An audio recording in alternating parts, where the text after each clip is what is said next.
ചേച്ചി 10 വർഷമായിട്ട് ആരെയോ കാത്തിരിക്കുന്നുണ്ടോ? ഞാനോ? ആ. യെസ്, 10 വർഷമല്ല, ഒരു 20 വർഷമായിട്ട് കാത്തിരിക്കുന്നുണ്ട് നല്ല സിനിമകൾ. ഓ,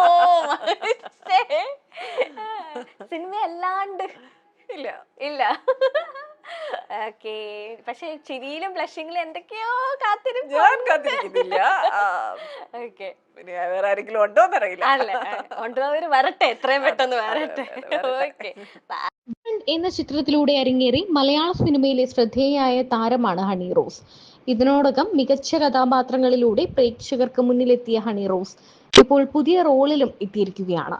നിർമ്മാതാവിന്റെ മേലങ്കി അണിഞ്ഞാണ് താരം എത്തിയിരിക്കുന്നത്. പ്രൊഡക്ഷൻ കമ്പനിയുടെ ഔദ്യോഗിക പ്രഖ്യാപനം ഹണി റോസ് തന്റെ സോഷ്യൽ മീഡിയ അക്കൗണ്ടിലൂടെ നടത്തിയിരുന്നു. ഇപ്പൊ ആൾക്കാരൊക്കെ, ഇപ്പൊ ഓഡിയൻസ് ഒക്കെ ആണെന്ന് വെച്ചാലും ഭയങ്കരമായിട്ട് അവര് നല്ലതാണെങ്കിൽ മാത്രമേ നല്ലതെന്ന് പറയുള്ളൂ. അങ്ങനെ ഇപ്പൊ ഒരു കാറ്റഗറിയിലേക്ക് തിരിഞ്ഞിരിക്കുകയാണ്. പണ്ടത്തെ പോലെയല്ല. ഇപ്പൊ റിവ്യൂ, ഇപ്പൊ ഒരുപാട് ഓൺലൈൻ പ്ലാറ്റ്ഫോം ഉണ്ട്. നമ്മളെ മൂവി റിലീസ് ആയിട്ടുണ്ടെങ്കിൽ കൊള്ളില്ല എന്ന് പറയാനുള്ള ഫ്രീഡം അവർക്കുണ്ട്.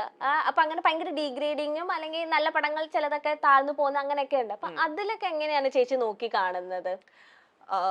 ഇതെല്ലാം ഓരോ ആളുകളുടെ അഭിപ്രായമാണ്. നമുക്കിപ്പോ ചില സിനിമകൾ, മോശം റിവ്യൂ കിട്ടിയ സിനിമകൾ നമ്മൾ കാണുമ്പോൾ ചിലപ്പോൾ നമുക്കത് ഭയങ്കരമായിട്ട് എൻജോയ് ചെയ്യാൻ പറ്റും. അത് ഓരോ ആളുകളുടെ വ്യക്തിപരമായ ഇഷ്ടങ്ങൾക്ക് അനുസരിച്ചിരിക്കും നമുക്ക് എന്ത് ഇഷ്ടപ്പെടുമില്ല എന്നുള്ളത്.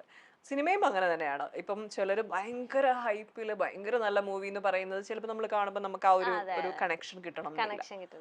അതൊക്കെ ഭയങ്കര എന്താ പറയാ, എല്ലാം അങ്ങനെയല്ലേ, വ്യക്തി അധിഷ്ഠിതമായിട്ട് നിൽക്കുന്ന കാര്യങ്ങളാണ്. എനിക്ക് സിനിമ പോയി തിയേറ്ററിൽ പോയി കാണുക എന്നുള്ളതാണ്. കണ്ട് നമുക്ക് തന്നെ അത് എക്സ്പീരിയൻസ് ചെയ്ത് മനസ്സിലാക്കാവുന്നതാണ്. റേച്ചൽ നമ്മൾ എങ്ങനെയാണ് തിയേറ്ററിൽ പോയി കാണേണ്ടത്? ഒരു റേച്ചൽ എന്ന് പറഞ്ഞ ഒരു ലേഡിയുടെ കഥയാണോ പറയുന്നത്? അത് ഒരുപാട് അതിൽ മിക്സ്ഡ് ഇമോഷൻസ് ഒക്കെ കടന്നു പോകുന്നുണ്ടോ? ഡെഫിനറ്റ്ലി മിക്സ്ഡ് ഇമോഷൻസ് ഉണ്ട്. റേച്ചൽ എന്ന് പറയുന്ന ഒരു സ്ത്രീയുടെ വളരെ ശക്തമായിട്ടുള്ള ഒരു എന്താ പറയാ, അവരുടെ ഒരു ലൈഫ്, അവരുടെ ഒരു ജേണിയാണ് ആ സിനിമയിൽ കാണിച്ചിരിക്കുന്നത്. അപ്പം അതും ഏറ്റവും ഇൻട്രസ്റ്റിംഗ് ആയിട്ട് നമുക്ക് നമ്മളെ ത്രില്ലടിപ്പിക്കുന്ന നിമിഷങ്ങളുണ്ട്. ഇനി എന്ത് സംഭവിക്കുമെന്ന് നമുക്ക് ഉള്ളിൽ തോന്നുന്ന കുറെ നിമിഷങ്ങൾ ആ മൂവിയിലുണ്ട്. അതേപോലെ തന്നെ വിഷ്വലിയൊക്കെ ആയാലും ഭയങ്കര രസമായിട്ടാണ്. അതെ. ഇനി ഹണി റോസിന്റെ ജീവിതത്തിലെ മുൻപോട്ടുള്ള കാര്യങ്ങൾ എങ്ങനെയാണ് എന്നാണ് ആരാധകർ ചോദിക്കുന്നത്. വിവാഹത്തെക്കുറിച്ചും പ്രണയത്തെക്കുറിച്ചും ഒന്നും ഹണി റോസ് ഇതുവരെയും തുറന്നു പറഞ്ഞിട്ടില്ല. എന്നാൽ ഹണി റോസ് ഇത്രയും വർഷമായി, 20 വർഷമായി സിനിമയിൽ നിൽക്കുകയല്ലേ, ഇനിയെങ്കിലും ഒരു കൂട്ടു വേണ്ടേ എന്നാണ് ആരാധകരുടെ ചോദ്യം. ഹണി റോസിന്റെ വിവാഹം എപ്പോഴാണ് എന്ന് പലപ്പോഴും ആരാധകർ ചോദിക്കാറുണ്ട്. എന്നാൽ ഇപ്പോൾ കരിയറിന്റെ പീക്ക് ആയി നിൽക്കുന്ന ഒരു സമയത്താണ് ഹണി റോസ്. എല്ലാ ഉദ്ഘാടനങ്ങളും അഭിനയങ്ങളും എല്ലാം സൂപ്പർ താരമായ മോഹൻലാലിനൊപ്പം വരെ അഭിനയിക്കാൻ സാധിച്ചു.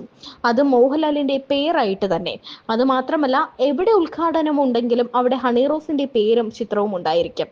അത് മാത്രമല്ല, എല്ലാവർക്കും പ്രിയങ്കരിയായ ഒരു താരമായി ഹണി റോസ് ഇന്ന് സോഷ്യൽ മീഡിയ കീഴടക്കി കഴിഞ്ഞു.